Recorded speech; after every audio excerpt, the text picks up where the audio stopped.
Hi guys, പത്തനംമാറ്റ സീരിയലിൻ്റെ ഒരു പുതുപുത്തൻ വിശേഷത്തിലേക്ക് എല്ലാവർക്കും സ്വാഗതം. പ്രേക്ഷകരെല്ലാം കാത്തിരുന്ന ഒരു അടിപൊളി എപ്പിസോഡ് വിശേഷത്തിലേക്കാണ് കേട്ടോ നമ്മൾ പോകാൻ പോകുന്നത്. എന്താണെന്ന് വെച്ചാൽ നമ്മുടെ അബിയുടെ ഒരു പ്രധാന ഒരു കള്ളത്തരം നമ്മുടെ മുത്തശ്ശൻ കണ്ടുപിടിക്കുകയാണ് ചെയ്യുന്നത്. അബിയുടെ റൂമിൽ നിന്ന് അനഘയുടെ ഫോണൊക്കെ കിട്ടുന്നുണ്ട് മുത്തശ്ശന്. അതുപോലെ ആദർശ ചില കാര്യങ്ങൾ അബിയെക്കുറിച്ച് മുത്തശ്ശനോട് പറയുമ്പം ചില തീരുമാനങ്ങളൊക്കെ എടുക്കാൻ മുത്തശ്ശൻ തീരുമാനിക്കുകയാണ്. ആ വിശേഷങ്ങളിലേക്കാണ് നമ്മൾ പോകുന്നത്. നമ്മുടെ വീഡിയോ ഇഷ്ടമായാൽ ഒന്ന് ലൈക്ക് ചെയ്യണേ, ചാനൽ കൂടി ഒന്ന് സബ്സ്ക്രൈബ് ചെയ്ത് സപ്പോർട്ട് ചെയ്യണേ. അങ്ങനെ ചന്തുമോളെ എല്ലാവരും സ്നേഹിക്കണമെന്ന് മുത്തശ്ശൻ പറയാണ് കേട്ടോ. ദേവയാനി പറയുന്നുണ്ട്, ഇല്ല എനിക്കങ്ങനെ ആ കുട്ടിയെ അംഗീകരിക്കാനൊന്നും പറ്റില്ല എന്ന് പറയാം. അപ്പം നയന പറയുന്നുണ്ട്, അതെന്താമേ, ചന്തുമോൾ ഒരു പാവം കുട്ടിയല്ലേ, അതിനെ നമുക്ക് നമ്മുടെ കുഞ്ഞായിട്ട് നോക്കാൻ മേലേന്ന് ചോദിക്കുമ്പം ദേവയാനി ചോദിക്കുക, നയനമോളെ നിനക്ക് എങ്ങനെ പറ്റുന്നു ഇങ്ങനെ? ആദർശം നിന്നോട് ഇത്രയൊരു ചതി ചെയ്തിട്ടും നീ എങ്ങനെ ഈ കുഞ്ഞിനെ സ്നേഹിക്കുന്നു? നിന്നെക്കൊണ്ട് ഇത് പറ്റുള്ളൂ, എനിക്ക് അത്രയ്ക്ക് വിശാല മനസ്കതയൊന്നും ഇല്ല എന്നൊക്കെ ഇങ്ങനെ പറയുകയാണ് ദേവയാനി. പക്ഷെ മുത്തശ്ശനും മുത്തശ്ശിയും നല്ല താക്കീത് തന്നെ അവിടെ എല്ലാവർക്കും കൊടുക്കുകയാണ്. ചന്തുമോളെ ആരും ഉപദ്രവിക്കാൻ പാടില്ല എന്നും ആ കുഞ്ഞ് ഈ വീട്ടിലെ ഒരു കുഞ്ഞിനെ പോലെ തന്നെ ജീവിക്കണം എന്നും പറയുകയാണ് മുത്തശ്ശൻ. ഇനിയിപ്പം അബിയുടെ കുഞ്ഞ് ഇങ്ങോട്ട് വന്നാലും ആദർശനും നയനിക്കും ഒരു കുട്ടി ഉണ്ടായാലും അവരുടെയൊക്കെ ചേച്ചിയായിട്ട് ഈ വീട്ടിൽ ചന്തുമോൾ ഉണ്ടാവണമെന്ന് മുത്തശ്ശിയും പറയുകയാണ്. പക്ഷെ ഇതൊന്നും കേൾക്കുമ്പോൾ നമ്മുടെ ജലജയ്ക്കും ജാനകിക്കും അനാമികയ്ക്കും ഒക്കെ അങ്ങ് ദേഷ്യം വരികയാണ്. അവർ മൂന്ന് പേരും കൂടെ നിന്ന് പറയാണ്, ഈ കുടുംബത്തിലുള്ള ആർക്കെങ്കിലും ഒരു കുഞ്ഞുണ്ടായാൽ അതിൻ്റെ ചേച്ചിയായിട്ട് ഈ കൊച്ചു വേണമെന്ന്. അപ്പം അതിൻ്റെ അർത്ഥം എന്താന്ന് അപ്പച്ചിക്ക് മനസ്സിലായില്ലേ എന്ന് ചോദിക്കുകയാണ് അനാമിക. അപ്പം പറയുന്നുണ്ട് ജലജ, പിന്നെ എനിക്ക് മനസ്സിലാവാതെയാണോ? എല്ലാവർക്കും മേളിൽ ആദർശിൻ്റെ കുഞ്ഞു വേണമെന്ന്. അത് തന്നെയാണ് അച്ഛൻ്റെ അമ്മയുടെ ആഗ്രഹം. അതുകൊണ്ടല്ലേ എങ്ങാണ്ട് കിടന്ന കൊച്ചിനെ വലിച്ച് ഇവിടെ കൊണ്ടുവച്ചതും. അതുപോലെ തന്നെ മറ്റു കുട്ടികളൊക്കെ ഉണ്ടായാൽ അവരിലൊക്കെ ഏറ്റവും സ്ഥാനം ആദർശിൻ്റെ മൂത്ത കുട്ടിക്ക് തന്നെ ആയിരിക്കണമെന്ന്. ആ അത് അവനും അവൻ്റെ ഭാര്യ നയനയും സമ്മതിക്കായിരിക്കും. ആ നാണം കെട്ടവൾ നയന, അവൾ ഇതൊക്കെ അംഗീകരിച്ച് കൊടുക്കുന്നുണ്ടല്ലോ എന്ന് പറയാണ് അനാമിക. അപ്പോൾ ഉടനെ ജാനകി പറയാ, അവൾക്കിത് അംഗീകരിക്കാതിരിക്കാൻ പറ്റുമോ മോളെ?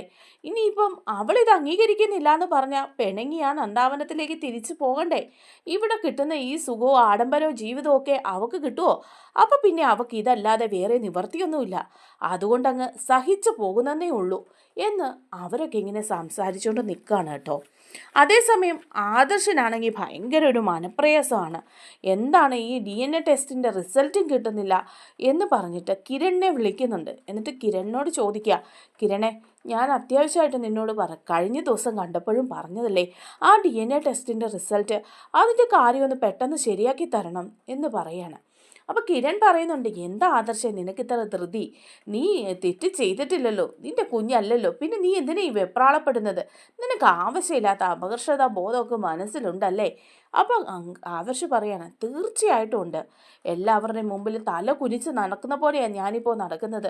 ഞാനൊരു തെറ്റും ചെയ്തിട്ടില്ല. മനസ്സുകൊണ്ട് പോലും ഞാൻ അങ്ങനെയൊന്നും ചിന്തിച്ചിട്ടില്ല. നയന മാത്രമേ എന്നെ മനസ്സിലാക്കുന്നുള്ളൂ. വേറെ ആരും, അമ്മ പോലും എന്നെ മനസ്സിലാക്കുന്നില്ല. അതുകൊണ്ട് എത്രയും പെട്ടെന്ന് ആ റിസൾട്ട് കിട്ടി എല്ലാ കാര്യങ്ങളും എല്ലാവരോടും തുറന്നു പറഞ്ഞാൽ മാത്രമേ എനിക്കൊരു മാനസമാധാനം കിട്ടുള്ളൂ എന്ന് പറയുമ്പം കിരൺ പറയുന്നുണ്ട്, റിസൾട്ടിൻ്റെ കാര്യമൊക്കെ ഉടനെ റെഡിയാവും. അതൊക്കെ ഞാൻ കഴിഞ്ഞ ദിവസവും വിളിച്ച് പറഞ്ഞിട്ടുണ്ട്. ഉടനെ തന്നെ അത് കിട്ടും. നീ കുറച്ചൊന്ന് വെയിറ്റ് ചെയ്യേ. ഇപ്പം നിന്നെ മനസ്സിലാക്കാൻ നിൻ്റെ ഭാര്യ നയനെങ്കിലും ഉണ്ടല്ലോ. അതുകൊണ്ട് ആ കാര്യത്തിലൊന്നും ആദർശം നീ വിഷമിക്കേണ്ടെന്ന് പറയുകയാണ് കേട്ടോ. അതേസമയം ആദർശന് പിന്നെ ആകെപ്പാടെ കമ്പനിയിലെ കാര്യങ്ങളും വീട്ടിലെ കാര്യങ്ങളും ഒക്കെ ആലോചിക്കുകയാണ്. കമ്പനിയിലാണെങ്കിലും നടക്കുന്ന കള്ളത്തരങ്ങൾ, അതിനെക്കുറിച്ചുള്ള അന്വേഷണമൊന്നും എങ്ങും എത്തുന്നില്ല. ആദർശ് ആ പോലീസ് ഓഫീസറെ വിളിക്കുന്നുണ്ട് കേട്ടോ. വിളിച്ചിട്ട് ചോദിക്കുന്നുണ്ട്, മൂർത്തീസ് ജ്വല്ലറിയിൽ നടന്ന ആ സ്വർണ്ണക്കള്ളക്കടത്തിൻ്റെ കാര്യത്തിൽ എന്തെങ്കിലും തീരുമാനമായോ? അതിൻ്റെ യഥാർത്ഥ പ്രതികളെ പിടിക്കാൻ നിങ്ങളെക്കൊണ്ട് ഇതുവരെ പറ്റിയിട്ടില്ലല്ലോ. ശരിയായ രീതിയിൽ അന്വേഷണം പോകുന്നുണ്ടെന്ന് എനിക്ക് തോന്നുന്നുമില്ല. അപ്പം ആ SI പറയാണ്, അതെ, ഞങ്ങൾ അന്വേഷിക്കുന്നൊക്കെ ഉണ്ട്. ആവശ്യമുള്ളവരെ എല്ലാം പിടിച്ച് ചോദ്യം ചെയ്യുന്നുണ്ട്. നിങ്ങളുടെ കമ്പനിയിലെ ജോലിക്കാരെ മുഴുവൻ തന്നെ ഇത് ഞങ്ങൾ ചോദ്യം ചെയ്തു. യാതൊരു തെളിവും ഞങ്ങൾക്ക് കിട്ടിയിട്ടില്ല. ആരാണ് ഇതിൻ്റെയൊക്കെ പിന്നിലെന്നുള്ള കാര്യം പോലും വ്യക്തമായിട്ടില്ല. പോലീസിൻ്റെതായ രീതിയിൽ അന്വേഷണമൊക്കെ നടത്തുന്നുണ്ട്. ഇനി അതിനും മേളിലാകാമെങ്കിൽ നിങ്ങളത് ചെയ്തോ എന്ന് പറയുമ്പം ആദർശനൊരു തോന്നലൊക്കെ ഉണ്ടാവുകയാണ്. ഈ എസ് ഐ എന്തൊക്കെയോ മറയ്ക്കുന്നുണ്ടെന്ന്. അപ്പോൾ ആദർശ് പറയാണ്, അങ്ങനെ നിങ്ങൾ വെല്ലുവിളിക്കൊന്നും വേണ്ട. നിങ്ങൾക്ക് മുകളിലും അന്വേഷണം നടത്താൻ കഴിവൊക്കെ ഇല്ലാഞ്ഞിട്ടല്ല, പക്ഷെ നിങ്ങളൊരു വിശ്വാസം ഉള്ളത് കൊണ്ട് മാത്രമാണ് ഈ കേസ് നിങ്ങളെ ഏൽപ്പിച്ചിരിക്കുന്നത്. എത്രയും പെട്ടെന്ന് ഈ കമ്പനിയിൽ ഈ കള്ളത്തരം ചെയ്ത ആളെ ഞങ്ങൾക്ക് തിരിച്ചറിയണം. മാതൃകാപരമായി അയാളെ ശിക്ഷിക്കണം. ഇല്ലെങ്കിൽ ഇനിയും ഇത് ആവർത്തിച്ചുകൊണ്ടേ ഇങ്ങനെ ഇരിക്കും എന്നൊക്കെ പറയാണ്. അപ്പോൾ ആ പോലീസുകാരൻ എന്തൊക്കെയോ പറഞ്ഞ് ഫോൺ കട്ട് ചെയ്യുക. അപ്പോൾ ആദർശന് ആ കാര്യത്തിലും ഒരു തൃപ്തിക്കുറവൊക്കെ തോന്നിയിട്ട് മുത്തശ്ശനോട് ചെന്ന് പറയുക, മുത്തശ്ശ, എനിക്ക് ചില കാര്യങ്ങൾ മുത്തശ്ശനോട് സംസാരിക്കാനുണ്ടെന്ന് പറയാണ്. അപ്പോൾ മുത്തശ്ശൻ പറയുന്നുണ്ട്, എന്താ ആദർശേ, ചന്തുമോളുടെ കാര്യമാണോ നിനക്ക് സംസാരിക്കാനുള്ളത്? ചന്തുമോളുടെ അച്ഛൻ നീയാണോ എന്ന് എനിക്ക് സംശയമുണ്ടോയെന്നാണോ നിനക്ക് സംശയം? അപ്പോൾ ആദർശ് പറയാം, അതല്ല മുത്തശ്ശ, ആ കാര്യങ്ങളൊക്കെ ഉണ്ട്. എല്ലാവരുടെയും മുമ്പിൽ ഒരു കുറ്റവാളിയെ പോലെ തല ഉയർത്താനാകാതെയാണ് ഞാൻ നടക്കുന്നത്. ഞാൻ അങ്ങനെ ഒരു തെറ്റും ചെയ്തിട്ടില്ല. അത് മുത്തശ്ശനും അറിയാമല്ലോ. അപ്പം മുത്തശ്ശൻ പറയാണ്, എനിക്ക് നിന്നെ നല്ല വിശ്വാസമാണ്. അതുകൊണ്ടാണല്ലോ ഞാൻ ആ കാര്യത്തിൽ നിന്നെ ഒന്ന് ചോദ്യം ചെയ്യുക പോലും ചെയ്യാതെ ആ കുഞ്ഞിനെ ഇങ്ങോട്ട് കൊണ്ടുവന്നത്. പക്ഷേ ആ കുട്ടിയെ ഇങ്ങോട്ട് കൊണ്ടുവരാതിരിക്കാൻ എനിക്ക് പറ്റില്ലായിരുന്നു. കാരണം എന്താണെന്ന് വെച്ചാൽ, അനഘ മരിക്കാൻ പോകുന്നതിന് മുമ്പ് വിളിച്ചു പറഞ്ഞതെന്ന വണ്ണം എന്നോട് പറഞ്ഞതാ, ഈ അനന്തപുരിയിലെ ഒരു കൊച്ചുമോൻ്റെ കുട്ടിയാണ് അതെന്ന്. അങ്ങനെയുള്ളപ്പം ഞാൻ ആ കുട്ടിയെ അവിടെ ഉപേക്ഷിച്ചിട്ട് പോരാൻ പറ്റുമോ? യഥാർത്ഥ വസ്തുതകൾ അറിയുന്നതുവരെ കുട്ടിയെ വഴിയിൽ ഉപേക്ഷിക്കാൻ പറ്റില്ലായിരുന്നു. പിന്നെ അന്ന് അവിടെ കണ്ട കാഴ്ചകൾ, അവരെല്ലാവരും പറഞ്ഞത് ആദർശിൻ്റെ കുട്ടിയാണ് ചന്തുമോളെന്നാണ്. അതുപോലെ നിന്റെ കുറേ ഫോട്ടോകളും എല്ലാം അവിടെ കണ്ടില്ലേ? അപ്പോൾ പിന്നെ നീ അല്ല എന്ന് എനിക്ക് ഉറപ്പിച്ച് പറയാനും പറ്റില്ലല്ലോ അവിടെ വെച്ച്. പക്ഷേ എൻ്റെ മനസ്സിൽ നല്ല ബോധ്യമുണ്ട് ആദർശേ, നിന്നെ എനിക്ക് നല്ല വിശ്വാസമാണ് എന്ന് പറയാണ്. അപ്പോൾ ആദർശ് പറയുന്നുണ്ട്, മുത്തശ്ശൻ്റെയും മുത്തശ്ശിയുടെയും അതുപോലെ നയനയുടെയൊക്കെ ആ വിശ്വാസം, അതാണ് എനിക്ക് ഏക ആശ്വാസം.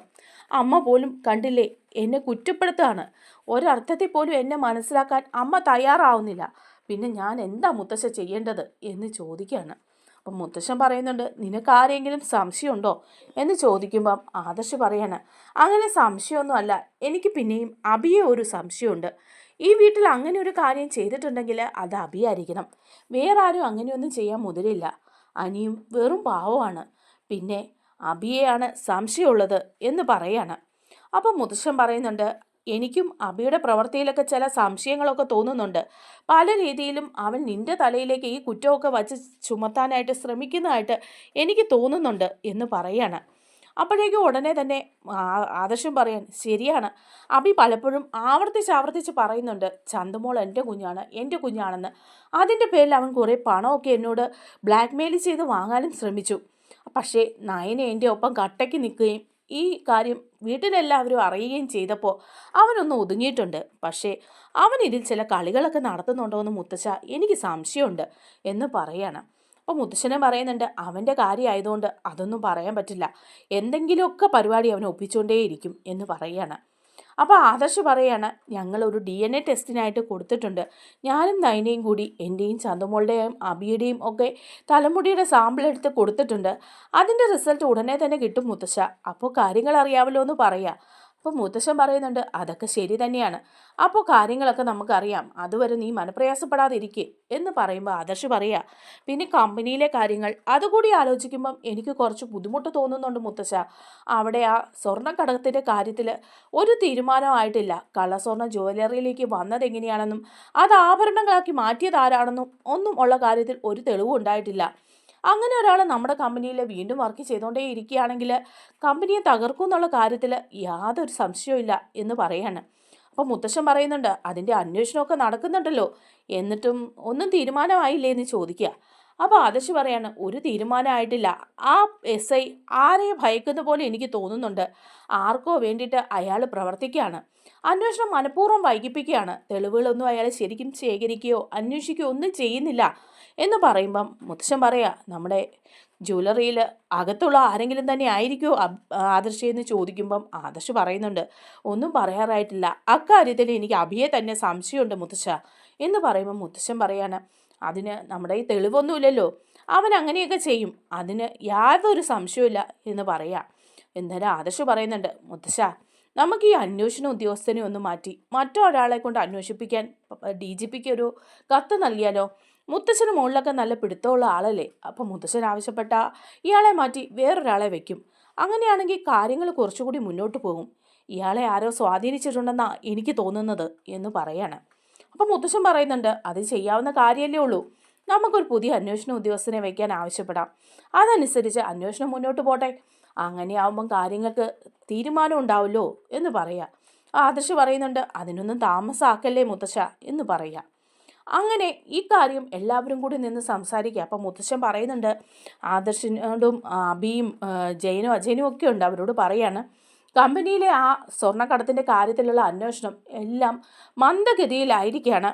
അതുകൊണ്ട് തന്നെ ആ അന്വേഷണ ഉദ്യോഗസ്ഥനെ മാറ്റി മറ്റൊരാളെ വയ്ക്കാൻ ഞാൻ ആവശ്യപ്പെട്ടിട്ടുണ്ട്. ഉടനെ തന്നെ മറ്റൊരാൾ ചാർജ് എടുക്കും. അപ്പോൾ പിന്നെ അന്വേഷണം നന്നായിട്ട് പോവുകയും യഥാർത്ഥ കള്ളനെ പിടിക്കാൻ പറ്റുകയൊക്കെ ചെയ്യല്ലോ എന്നൊക്കെ പറയുമ്പം അബി ഇത് കേട്ടിട്ട് പറയുക, അതെന്തിനാ മുത്തശ്ശ ഇപ്പം അങ്ങനെ ഒരു ഉദ്യോഗസ്ഥനെ മാറ്റം, ഇനി പുതിയ ഉദ്യോഗസ്ഥൻ വന്ന് അന്വേഷിച്ചുമൊക്കെ വരുമ്പം ഇതിലേറെ താമസം വരും. ഇപ്പോൾ ഉള്ള ഒരാൾ ഒരു കൺക്ലൂഷനിലൊക്കെ എത്താറായപ്പം വീണ്ടും വേറൊരാളെ എത്തിച്ചതിൻ്റെ ആവശ്യമുണ്ടോ മുത്തശ്ശ എന്ന് ചോദിക്കുമ്പോൾ മുത്തശ്ശൻ പറയുന്നുണ്ട്, അബി നീ ഇങ്ങോട്ടൊന്നും പറയണ്ട, ഈ മൂർത്തി ഒരുപാട് വർഷങ്ങളായിട്ട് ബിസിനസ് ചെയ്യുന്ന, ഇതുപോലെ പല തരികിടകളും കണ്ടുപിടിച്ചിട്ടും ഉള്ളതാ. അതുകൊണ്ട് ഈ കാര്യത്തിലും എൻ്റെ തീരുമാനം തന്നെയായിരിക്കും അന്തിമമായിട്ടുള്ളത് എന്ന് പറയണം. അപ്പോൾ അബിക്ക് ആകെപ്പാടെ അങ്ങ് വെപ്രാളമൊക്കെ ആവുകയാണ് കേട്ടോ. ഈ മുത്തശ്ശൻ പുതിയ ആളെ കൊണ്ട് അന്വേഷിപ്പിച്ച് കണ്ടെത്തിയാലോ എന്നൊക്കെയുള്ള ടെൻഷൻ കാരണം എല്ലാം കൂടി ഇങ്ങനെ അങ്ങ് വരികയാണല്ലോ. 4 വശത്തൊന്നും, ഒരു വശത്താണെങ്കിൽ അനഘ കിടക്കുന്നു, അതുപോലെ മറുവശത്ത് ജുവലറിയിലെ കള്ളത്തരങ്ങൾ എല്ലാം കൂടെ പിടിച്ച എൻ്റെ അവസ്ഥ എന്താവും എന്നൊക്കെ അബി ഇങ്ങനെ ചിന്തിക്കുക. അബി മുകളിലേക്ക് പോവാണ് കേട്ടോ. മുകളിൽ പോയി കഴിഞ്ഞിട്ട് ഫോൺ എടുത്ത് വിളിക്കുകയാണ്. മറ്റേ അബിയുടെ കൂട്ടാളികളെ വിളിക്കുകയാണ്. കാരണം അനഘയുടെ കാര്യത്തിൽ എന്താണ് തീരുമാനം എന്ന് അറിയണ്ടേ, അറിഞ്ഞിട്ട് വേണമല്ലോ മുന്നോട്ട് പോകാൻ. അതുകൊണ്ട് തന്നെ അവരെ വിളിക്കുക. എന്നിട്ട് അബി ചോദിക്കുന്നുണ്ട്, എന്താ അവിടുത്തെ സ്ഥിതി, നിങ്ങൾ എന്തെങ്കിലും പറയാം. അപ്പോൾ അവർ പറയുന്നുണ്ട്, അതൊന്നും പറയാനില്ല, നിങ്ങൾ വീട്ടിൽ നിന്ന് ആ നയന കുട്ടിയെ കൊണ്ട് വന്നിട്ടുണ്ടായിരുന്ന അനഘയെ കാണാൻ എന്ന് പറയാണ്. അപ്പോൾ അബി ചോദിക്കുന്നുണ്ട്, കുട്ടിയെ കൊണ്ട് നയന വന്നിട്ട് എന്തെങ്കിലും സംഭവിച്ചോ, കുട്ടിയെ കണ്ടപ്പം അനഘയ്ക്ക് എന്തെങ്കിലും മാറ്റമൊക്കെ ഉണ്ടായിരുന്നോ എന്ന് ചോദിക്കുക. അപ്പോൾ അവർ പറയുന്നുണ്ട്, മാറ്റമൊന്നും ഉണ്ടായിട്ടൊന്നുമില്ല, അതുപോലൊക്കെ തന്നെ അവൾ കിടക്കുക, അവൾ ഇനി എന്തു മാറാനാ, നിങ്ങൾ ഏത് സമയവും അവിടെ നിരീക്ഷിച്ചോണം, ആരൊക്കെ അവിടെ വരുന്നുണ്ട് പോകുന്നുണ്ട് എന്നുള്ള കാര്യത്തിലൊക്കെ മുത്തശ്ശനോ ആദർശോ മറ്റാരെങ്കിലും ഒക്കെ ഇവിടുന്ന് അവിടെ എത്തുന്നുണ്ടോ ഇതൊക്കെ ശ്രദ്ധിക്കണം, ഇല്ലെങ്കിൽ നമ്മുടെ പണി മുഴുവൻ പാളും, എൻ്റെ കാര്യത്തിലെ പ്രശ്നം ഉണ്ടാവുകയുള്ളൂ, നിങ്ങൾക്കൊക്കെ എന്താ കിട്ടാനുള്ള കാശെല്ലാം കിട്ടും, എന്നെ മുത്തശ്ശൻ ഈ വീട്ടിൽ നിന്ന് തന്നെ പുറത്താക്കും, പോരാഞ്ഞിട്ട് ഞാൻ അകത്ത് കിടന്ന് അഴി എണ്ണേണ്ടി വരും. അപ്പോൾ ഇത് മുത്തശ്ശൻ അതുവഴി ഇങ്ങനെ നടന്നു വരുമ്പോഴാണ് അബി വരാന്തയിൽ നിന്നിങ്ങനെ സംസാരിച്ചുകൊണ്ട് നിൽക്കുന്നത് കാണുന്നത്. മുത്തശ്ശൻ അവിടെ നിന്ന് നോക്കുക. അപ്പം അബി ഇങ്ങനെ സംസാരിക്കുകയാണ്. മുത്തശ്ശൻ ചിന്തിക്കുകയാണ് കേട്ടോ, ഇതെന്താ ഇവൻ സംസാരിക്കുന്നത്, എന്തോ അനഘയുമായി ബന്ധപ്പെട്ട എന്തോ കാര്യമാണെന്ന് തോന്നുന്നല്ലോ സംസാരിക്കുന്നത് എന്നൊക്കെ വിചാരിച്ച് മുത്തശ്ശൻ അവിടെ തന്നെ ഇങ്ങനെ നിൽക്കുക. അപ്പോൾ അബിയുടെ കയ്യിൽ മറ്റൊരു ഫോണും കയ്യിലുണ്ട് കേട്ടോ, ഇതൊക്കെ പിടിച്ചിട്ട് നിന്നാണ് സംസാരിക്കുന്നത്. അപ്പോൾ അവരോട് ചോദിക്കുന്നുണ്ട്, ഒരു തെളിവും നമ്മൾ അവിടെ അവശേഷിപ്പിക്കരുത്, അനഘയാണ് എൻ്റെ കുഞ്ഞിൻ്റെ അമ്മയെന്ന് ഇവിടെ ആരും അറിയരുത്, അനഘയുടെ കുട്ടി ആദർശിൻ്റെ ആണെന്നാണ് ഇവിടെ ഞാൻ പറഞ്ഞു വച്ചിരിക്കുന്നതെന്ന് നിങ്ങൾക്കറിയാമല്ലോ, അതിനുവേണ്ടി നമ്മൾ ചെയ്ത കാര്യങ്ങളൊന്നും നിങ്ങൾ മറന്നിട്ടില്ലല്ലോ, ആദർശിൻ്റെ അനഘയുടെയും കൂടെ ഫോട്ടോ ഫ്രെയിം ചെയ്ത് അവിടെ കൂടി നിന്നവരെ കൊണ്ട് ആദർശാണ് അനഘയുടെ കുഞ്ഞിൻ്റെ അച്ഛനെന്ന് പറയിപ്പിക്കുകയൊക്കെ ചെയ്തത് നമ്മളെല്ലാവരും കൂടിയാണല്ലോ, അതുപോലെ അവിടെ അവളെ ആ ഒരു അവസ്ഥയിലാക്കി അപ്പോൾ തന്നെ ആ അവസ്ഥയിലാക്കിയത് നമ്മളെല്ലാവരും കൂടിയാണ്, ഇതൊക്കെ നമ്മൾക്ക് എല്ലാവർക്കും പങ്കുണ്ട്, അഴി എണ്ണേണ്ടി വന്നാൽ നിങ്ങളും അകത്ത് കിടക്കും ഓർത്തോണം എന്ന് അവരോട് പറയുക. അപ്പോൾ അവർ പറയുന്നുണ്ട്, അയ്യോ ഇപ്പം എന്താ സാറ് ഇങ്ങനെ പറയുന്നത്, സാറ് ചെയ്യാൻ പറഞ്ഞതുകൊണ്ട് പണം തന്നതുകൊണ്ട് മാത്രമല്ലേ ഞങ്ങൾ ഇതിനൊക്കെ കൂട്ടുനിന്നത്, ഞങ്ങൾക്കല്ലാതെ എന്തോ പ്രയോജനമുള്ളത്, അതൊന്നും നിങ്ങൾ പറഞ്ഞിട്ട് കാര്യമില്ല, ഇനി നമ്മുടെ ഈ പദ്ധതി പാളിപ്പോയിട്ടുണ്ടെങ്കിൽ നമ്മളെല്ലാവരും അകത്ത് കിടക്കും എന്നുള്ള കാര്യത്തിൽ സംശയമൊന്നുമില്ല, പിന്നെയും നഷ്ടം കൂടുതലും എനിക്ക് തന്നെയാണ്, അനന്തപുരി തറവാട്ടിൽ നിന്ന് പോകും, ജുവലറിയിൽ നിന്ന് പോകും, സ്വത്തുകളൊന്നും കിട്ടില്ല, മൊത്തത്തിൽ ഞാനിവിടുന്ന് പുറത്താവുമായിരിക്കും, പക്ഷേ നിങ്ങളും അകത്ത് കിടക്കും എന്നുള്ള കാര്യത്തിൽ സംശയിക്കേണ്ട, അതുകൊണ്ട് എപ്പോഴും സൂക്ഷിച്ചും കണ്ടും പെരുമാറണം എന്ന് പറയാണ്. എന്നിട്ട് അപ്പോൾ അവർ ചോദിക്കുന്നുണ്ട്, നമ്മൾ അവിടുന്ന് ഒരേ ഒരു തെളിവായിട്ടെടുത്തത് ആ അനഘയുടെ ഫോണല്ലേ, അത് അബിസാറിൻ്റെ കയ്യിൽ ഇപ്പോൾ ഉണ്ടോ? അപ്പോൾ അബി പറയാണ്, ഉണ്ട്, ആ ഫോൺ ഇപ്പോഴും എൻ്റെ കയ്യിലുണ്ട്, അനഘയുടെ ഫോൺ, അവളുടെ ഫോൺ എൻ്റെ കയ്യിലുണ്ട് എന്ന് പറയാണ്. സാറേ അത് സൂക്ഷിച്ചും കണ്ടുമൊക്കെ വയ്ക്കണം കേട്ടോ, ആരെങ്കിലും അതെടുത്താൽ എങ്ങനെയെങ്കിലും ആ സാധനം പുറത്തു പോയാൽ അതിൽ മുഴുവൻ തെളിവുകളും കാണും, അത് മറക്കണ്ട. അപ്പോൾ അബി പറയാ, അതിൽ തെളിവുകൾ കാണുമെന്നുള്ള കാര്യത്തിൽ എനിക്കൊരു സംശയമില്ല. പിന്നെ എന്താണെന്ന് വെച്ചാൽ ഈ ഫോൺ ഇതിൻ്റെ ലോക്ക് ഇതുവരെ ഓപ്പൺ ചെയ്യാൻ എന്നെക്കൊണ്ട് പോലും പറ്റിയിട്ടില്ല. ഞാൻ അതിനായിട്ട് കൂടുതൽ ശ്രമിച്ചിട്ടില്ല. പിന്നെ കടയിലോ മറ്റോ കൊടുത്തു കഴിഞ്ഞാൽ അത് മുഴുവൻ പുറത്തായാലോ എന്നോർത്ത് ആ സാധനം ഓപ്പൺ ആക്കിയിട്ടില്ല. സ്വിച്ച് ഓഫ് ചെയ്ത് എൻ്റെ കയ്യിൽ തന്നെ വെച്ചിരിക്കുകയാണ്. ഞാനിതെൻ്റെ അലമാരിയിൽ ഭദ്രമായിട്ട് തന്നെ സൂക്ഷിക്കും. ഈ തെളിവ് എങ്ങനെയെങ്കിലും നമുക്ക് നശിപ്പിച്ച് കളയണം. പക്ഷേ കുറച്ചുകൂടി കഴിയട്ടെ, ഇല്ലെങ്കിൽ ഇപ്പോൾ തന്നെ ഇതിലെ കാര്യങ്ങളൊക്കെ പുറത്തായാലോ എന്നൊക്കെ അബി പറയുകയാണ്. അപ്പോൾ ഇത് മുത്തശ്ശൻ കേൾക്കുന്നുണ്ട് കേട്ടോ. അപ്പോൾ മുത്തശ്ശന് ഈ കാര്യങ്ങളൊക്കെ പിടികിട്ടുകയാണ്. അബി പറയുന്നുണ്ട്, ബാക്കി കാര്യങ്ങളൊക്കെ അടുത്ത ദിവസം നമുക്ക് ചർച്ച ചെയ്യാം. ഇവിടെയാണെങ്കിൽ കമ്പനി ജുവലറിയിൽ നടത്തിയ ഒരു കള്ളത്തരത്തിൻ്റെ പേരിൽ പുതിയ അന്വേഷണ ഉദ്യോഗസ്ഥരെ വയ്ക്കാനൊക്കെ മുത്തശ്ശൻ തീരുമാനിച്ചിരിക്കുകയാണ്. അതും എൻ്റെ തലയിൽ തന്നെ വന്ന് വീഴുമെന്നാണ് തോന്നുന്നത്. എല്ലാം കൂടി എൻ്റെ നേരെയാണ് വരുന്നത്. എങ്ങനെയെങ്കിലും കര കയറണം എന്നൊക്കെ പറഞ്ഞ് അബി ഫോൺ വയ്ക്കുകയാണ് കേട്ടോ. അപ്പം മുത്തശ്ശൻ കേൾക്കുകയാണ് കേട്ടോ അബി ഈ പറയുന്നത് അനഘയെ കുറിച്ചിട്ട്. അപ്പം മുത്തശ്ശന് വ്യക്തമാകുകയാണ് അനഘയുടെ കുഞ്ഞിൻ്റെ അച്ഛൻ അബി തന്നെയാണെന്നും ആദർശിൻ്റെ പേരിലേക്കാകാൻ ഈ കള്ളത്തരങ്ങളെല്ലാം ചെയ്തതും ഈ പ്ലാനുകളെല്ലാം നടത്തിയതും അബി തന്നെയാണെന്നും മനസ്സിലാകുകയാണ് മുത്തശ്ശന്. പോരാത്തതിന് അബിയുടെ കയ്യിൽ അനഘയുടെ ഫോൺ ഉണ്ടെന്ന് കൂടി മുത്തശ്ശൻ മനസ്സിലാക്കുകയാണ്. അങ്ങനെ അബിയാണെങ്കിൽ ആ ഫോണും കൊണ്ട് റൂമിലേക്ക് പോകുമ്പോൾ മുത്തശ്ശനും അബിയുടെ പുറകെ പോകുന്നുണ്ട്. റൂമിൽ ചെന്ന് അലമാരി തുറന്ന് അതിൻ്റെ അകത്ത് ഭദ്രമായിട്ട് അനഘയുടെ ഫോൺ വയ്ക്കുകയാണ്. എന്നിട്ട് അബി ഇറങ്ങി പുറത്തേക്ക് വരിക. അപ്പോൾ മുത്തശ്ശൻ ചോദിക്കുന്നുണ്ട്, അബി നീ എവിടെ പോവാന്ന് ചോദിക്കുക. അതെന്താ മുത്തശ്ശ, എനിക്ക് പുറത്തോട്ടൊക്കെ ഒന്ന് പോകണ്ടേ? എൻ്റെ 2-3 ഫ്രണ്ട്സ് വിളിച്ചു, എനിക്ക് അവരെ അത്യാവശ്യമായിട്ടൊന്ന് പോയി കാണേണ്ടതായിട്ടുണ്ട് എന്ന് പറയാണ്. എന്നിട്ട് ഇറങ്ങി അങ്ങ് പോവുകയാണ്. ആ സമയത്ത് മുത്തശ്ശൻ അബിയുടെ റൂമിൽ കയറി അനഘയുടെ ഫോൺ എടുക്കുകയാണ് കേട്ടോ. അനഘയുടെ ഫോൺ എടുക്കുമ്പോൾ അത് സ്വിച്ച് ഓഫ് ആണ്. മുത്തശ്ശൻ അത് ഓൺ ചെയ്തൊക്കെ നോക്കുന്നുണ്ട്. ഓൺ ചെയ്ത് ലോക്കൊക്കെ അഴിക്കാൻ നോക്കുകയാണ്. പക്ഷേ ലോക്ക് ആയതുകൊണ്ട് തന്നെ അതിൽ നിന്ന് ഒരു ഡീറ്റെയിൽസ് മുത്തശ്ശന് കിട്ടുന്നില്ല. മുത്തശ്ശൻ അതും കൊണ്ട് താഴെ വരികയാണ്. താഴെ വരുമ്പോഴേക്കും നമ്മുടെ ആദർശും എല്ലാവരും ഉണ്ട്. എല്ലാവരെയും വിളിച്ച് കൂട്ടിയിട്ട് അബിയോട് പറയാണ്, നീ പോയില്ലേ ഇതുവരെ, നീ അവിടെ നിൽക്കാൻ പറയാണ്. അപ്പോൾ അബി ചോദിക്കുക, എന്താ മുത്തശ്ശ, എന്താ ഞാൻ പോകുവാണെന്ന് പറയുക. അങ്ങനെ നീ പോകാൻ വരട്ടെ, ചില കാര്യങ്ങൾ എനിക്ക് നിങ്ങളോട് എല്ലാവരോടും സംസാരിക്കാനായിട്ടുണ്ട്, അത്യാവശ്യമായിട്ടുള്ള കാര്യങ്ങളാണെന്ന് പറയുകയാണ്. ജയനും അജയനും എല്ലാവരും ഉണ്ട് കേട്ടോ. അപ്പോഴേക്കും അബി ചോദിക്കുക, എന്താ മുത്തശ്ശ ഇത്ര അത്യാവശ്യമായിട്ട് സംസാരിക്കാനുള്ളത്? എനിക്ക് കുറച്ച് ധൃതിയുണ്ട്. നിൻ്റെ ധൃതിയൊക്കെ അവിടെ നിൽക്കട്ടെ, നീയും കൂടെ ഇവിടെ വേണ്ടത് അത്യാവശ്യമാണെന്ന് പറയാണ്. എന്നിട്ട് ഈ ഫോൺ എടുത്ത് കാണിക്കാം മുത്തശ്ശൻ. ഇത് ആരുടെ ഫോണാണെന്ന് നിങ്ങൾക്ക് ആർക്കെങ്കിലും അറിയുമെന്ന് ചോദിക്കുക. അപ്പോൾ അബിക്ക് മനസ്സിലാകാണ് കേട്ടോ, അയ്യോ ഇത് അനഘയുടെ ഫോണല്ലല്ലോ, ഇതെങ്ങനെയാണ് മുത്തശ്ശൻ എടുത്തത്? ആകെ മൊത്തം പ്രശ്നമായല്ലോ, ഇനി കാര്യങ്ങളെല്ലാം പുറത്താവുമല്ലോ എന്നൊക്കെ അബി ഓർക്കുകയാണ്. മറ്റുള്ളവരെല്ലാം പറയുന്നുണ്ട്, ഇല്ല അറിയില്ല, ആരുടെ ഫോണാണെന്നൊന്നും ഞങ്ങൾക്കറിയില്ല എന്ന് പറയാം. അപ്പോൾ അബിയോട് ചോദിക്കുക, നിനക്കറിയാടാ ഇത് ആരുടെ ഫോണാണെന്ന്? ഇല്ല മുത്തശ്ശ, എനിക്കറിയില്ല, ഇത് ആരുടെ ഫോണാ? അപ്പോഴേക്കും മുത്തശ്ശൻ പറയാണ്, അബിക്ക് അറിയില്ലാത്തത് നന്നായി. ഈ ഫോൺ എന്നാൽ ഞാൻ പറയാം, അനഘയുടെ ഫോണാണ്. അബിയുടെ മേശയ്ക്കകത്തുനിന്ന് കിട്ടിയതാണ്. ഇനിയിപ്പം അത് ആരുടേതാണെന്ന് ഞാൻ വ്യക്തമാക്കണമെന്ന് ചോദിക്കുക. അപ്പോൾ അബി പറയുക, എൻ്റെ അലമാരിക്കകത്തുനിന്നോ? എൻ്റെ അലമാരിക്കകത്തുനിന്ന് എങ്ങനെയാണ് അനഘയുടെ ഫോൺ കിട്ടുന്നത്? അത് ആദർശിൻ്റെ അലമാരിയിലല്ലേ കാണേണ്ടത്. ആദർശിൻ്റെ അലമാരിയിൽ നിന്നല്ല അബി കിട്ടിയത്. നീ വീണിടത്ത് കിടന്ന് ഉരുളണ്ട. നിൻ്റെ അലമാരിയിൽ നീ കൊണ്ടുവച്ച ഫോണാണിത്. ഇതിൻ്റെ ലോക്ക് അഴിക്കാൻ ഇതുവരെ സാധിച്ചിട്ടില്ലെന്നുള്ളത് സത്യമാണ്. അത് ഞാൻ കടയിൽ കൊടുത്ത് ലോക്ക് അഴിച്ചോളാം. ആദർശിൻ്റെ നേരെ നീട്ടുകയാണ്. എന്നിട്ട് മുത്തശ്ശൻ പറയാ, ആദർശേ നീ ഇത് കൊണ്ടുപോയി കടയിൽ കൊടുത്ത് ഇതിൻ്റെ ലോക്ക് അഴിക്കാനുള്ള കാര്യങ്ങളൊക്കെ ചെയ്യണം. അതിലെന്തെങ്കിലുമൊക്കെ ഡീറ്റെയിൽസ് ഇല്ലാതിരിക്കില്ല. അനഘയുടെ കുഞ്ഞിൻ്റെ അച്ഛൻ ആരാണെന്നുള്ള വിവരം ഈ ഫോണിലുണ്ടാവും എന്ന് പറയുക. അപ്പോൾ അബി പറയുന്നുണ്ട്, എന്തിനാ മുത്തശ്ശ അതൊക്കെ? അല്ലെങ്കിൽ അത് പോലീസിന് കൈമാറ്. വെറുതെ, മുത്തശ്ശന് വേറെ പണിയൊന്നുമില്ലേ? ആദർശാണെന്നുള്ള കാര്യത്തിന് അവിടെ എല്ലാ തെളിവുകളും ഉണ്ടായിട്ടും ഇനി ഈ ഫോൺ ലോക്കൊക്കെ അഴിച്ച് പരിശോധിക്കാമെന്ന് പറഞ്ഞാൽ? അപ്പോൾ മുത്തശ്ശൻ പറയാം, അബി നിൻ്റെ അലമാരിയിൽ നിന്നാണ് ഈ സാധനം കിട്ടിയത്. ഇതെങ്ങനെ നിൻ്റെ അലമാരിയിൽ വന്നെന്നുള്ള കാര്യം ഞാൻ ചോദിക്കുന്നില്ല. കാര്യം എല്ലാം എനിക്ക് വ്യക്തമായിട്ടുണ്ട് അബി. നീയല്ലേ അവിടെ എന്നാ നാടകം മുഴുവൻ ഒപ്പിച്ചത്? ആദർശിൻ്റെയും അനഘയുടെയും കൂടെ ഫോട്ടോ മോർഫ് ചെയ്ത് അവിടെ വെച്ചത് നീയല്ലേ? ആൾക്കാരെ പറഞ്ഞേൽപ്പിച്ച് അങ്ങനെ ഒരു നാടകം കളിച്ചതും നീ തന്നെയാണ്. അനഘയുടെ ഫോൺ നിൻ്റെ കയ്യിലാണ്. നീ അത് സ്വിച്ച് ഓഫ് ചെയ്ത് സൂക്ഷിക്കുകയായിരുന്നു. എന്തെങ്കിലുമൊക്കെ നിർണായകമായ തെളിവുകൾ ഇതിൽ കാണും അബി. അതുകൊണ്ടല്ലേ നീ ഇത് സൂക്ഷിച്ചത്? അയ്യോ, അപ്പം മുത്തശ്ശൻ എന്താ പറഞ്ഞു വരുന്നത്? ചന്തുമോൾ എൻ്റെ കുഞ്ഞാണെന്നാണോ മുത്തശ്ശൻ പറയുന്നത്? അങ്ങനെ ഞാൻ പറഞ്ഞിട്ടില്ല, പക്ഷേ അത് പറയേണ്ടി വരും. ഒരുപാട് താമസമില്ലാതെ ഇതിനൊക്കെ ഒരു ഉത്തരം കിട്ടും അബി. ആദർശേ, നീ ഇത് കൊണ്ടുപോയി കടയിൽ കൊടുക്കണം എന്ന് പറയുമ്പം അബിക്ക് ആകെ വെപ്രാളമാകുകയാണ് കേട്ടോ. എല്ലാ കാര്യങ്ങളും തിരിഞ്ഞു മറിയാണല്ലോ എന്ന് വെച്ചിട്ട്. അപ്പോൾ ജയൻ ചോദിക്കുന്നുണ്ട്, അബി നീ തന്നെയല്ലേ ആ കുഞ്ഞിൻ്റെ അച്ഛൻ? എന്നിട്ട് ആദർശിൻ്റെ തലയിൽ ഇത് കെട്ടിവെക്കുകയായിരുന്നല്ലേ എന്ന് ചോദിക്കുക. അപ്പോൾ അബി പറയുന്നുണ്ട്, വെറുതെ എല്ലാവരും കൂടി എന്നെ ഇങ്ങനെ കുറ്റപ്പെടുത്തരുത്, എന്തെങ്കിലുമൊക്കെ തെളിവ് വേണ്ടേ, ഇല്ലാതെ നിങ്ങളെല്ലാവരും കൂടി ഇങ്ങനെ പറഞ്ഞാലോ. അപ്പോൾ ആദർശ് പറയാണ്, തെളിവൊക്കെ വരൂ അബി, നീ ഇത് പറഞ്ഞ് എന്നെ ബ്ലാക്ക്മെയിൽ ചെയ്യാൻ ശ്രമിച്ചപ്പോഴേ എനിക്ക് തോന്നി നീയാണ് ഇതിൻ്റെയൊക്കെ പിന്നിലെന്ന്.